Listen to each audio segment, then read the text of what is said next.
Shri Gurubhyo Namaha. Hari Om.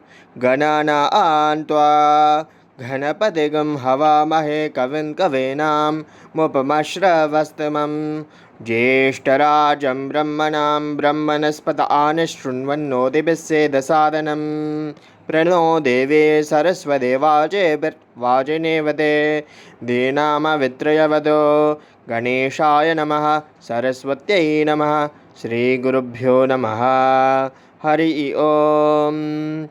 Om Sai Ishwaraya Vitmaha Satyadevaya Dhimaha Tanna Sarva Prachodayat. Om Jayanti Mangala Kali Bhadra Kali Kapalini Durga Shama Shivadadri Swaha Swada Namostude. Om Shanti Shanti Shanti. Sairam Lin Sairam from Malaysia. Sairam Sharma, Sairam from New Zealand, and happy Buddha Purnima to all of our listeners.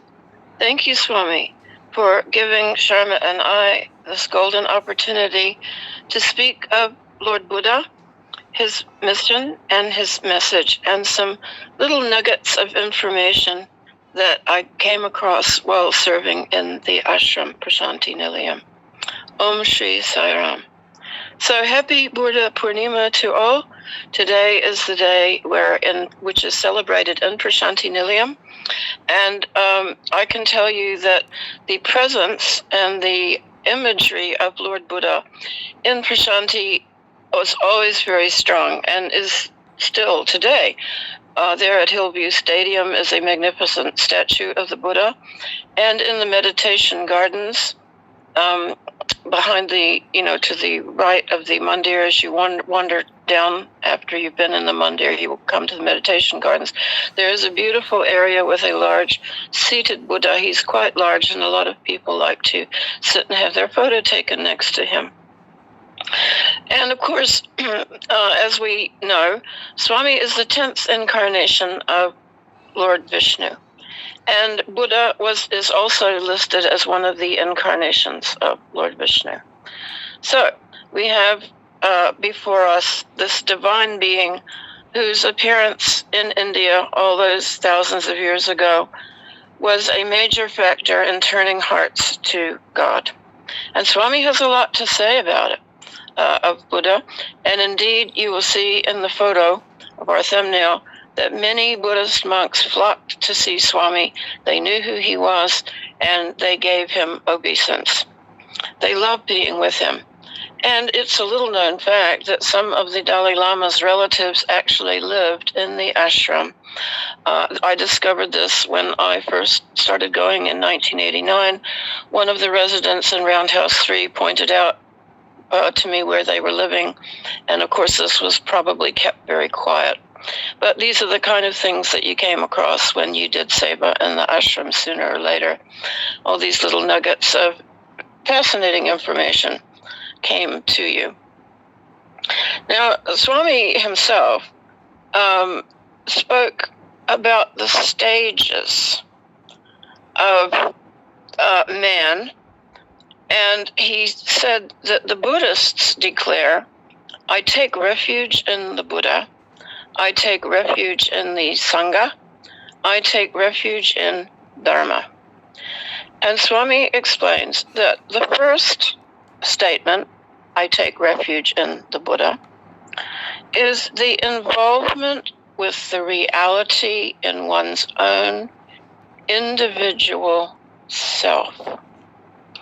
One must examine oneself, whether he lives according to a mind which is free from polluting thoughts and feelings.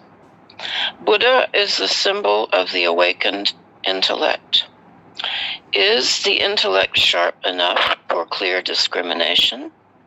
This must be one's question to oneself. The second stage is refuge in Sangha.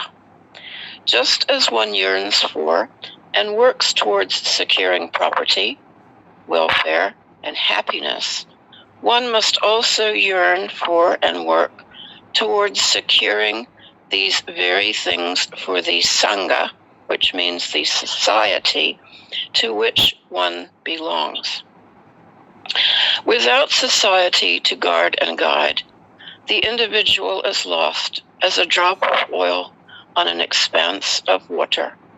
One's welfare is based on the welfare of society, and the welfare of a particular society is based on the welfare of the country.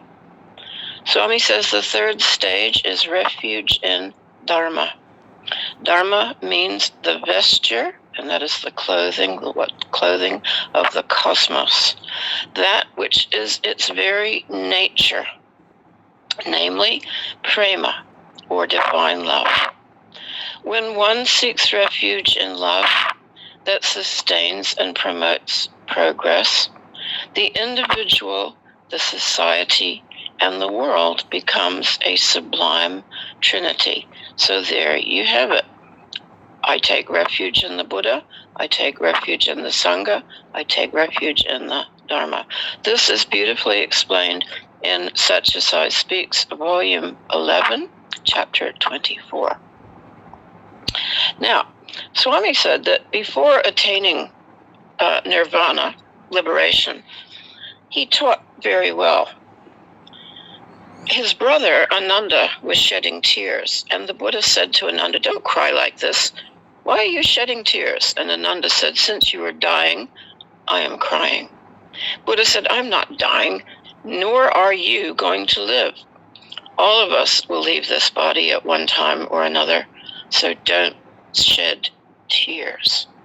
And Swami says, who's observing this sort of teaching today? We should strive to be a true ideal. This is the true symbol of the celebration behind the birthday. And all these ideals that are being repeated are not being practiced. He said Buddha never mentioned God. The story is known that he was a prince with a wife and a child, and when he saw misery and death, he determined to find the cause. For years, he engaged in severe austerities.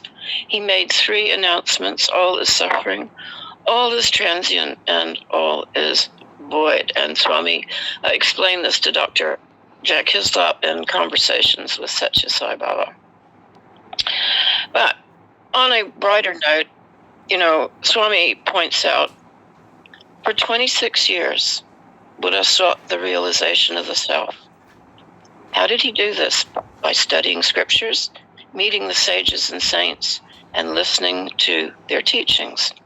And he found that by these means, he couldn't experience reality. He realized that the knowledge of the self has to be gained through that inward search. And here we come back to what Mata Betty hammered into us. None of this is going to give you what you're seeking. Studying scriptures, meeting saints and sages, listening to their teachings. The only way you can do it is by the inward search to the spiritual heart. Swami said Buddha stopped the outward quest and gradually experienced the knowledge of the self within. And when he realized that he is that beautiful, burning, eternal flame within, he discovered the importance of Dharma and wanted to make it the basis of society. Sending you all much love on this joyous occasion. Sharma and I wish you a very, very happy Buddha Purnima. Om Shri Sai Ram. Om Shri Sai Ram.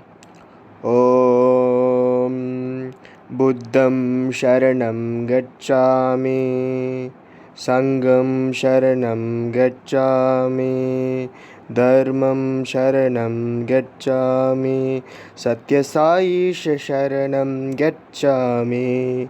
Om Tasmad Karunya Bhavena Rakcha Rakcha Saishvara. Hari Om Tat Sat Shri Saishvara Arpanamastu. Om Shanti Shanti Shanti.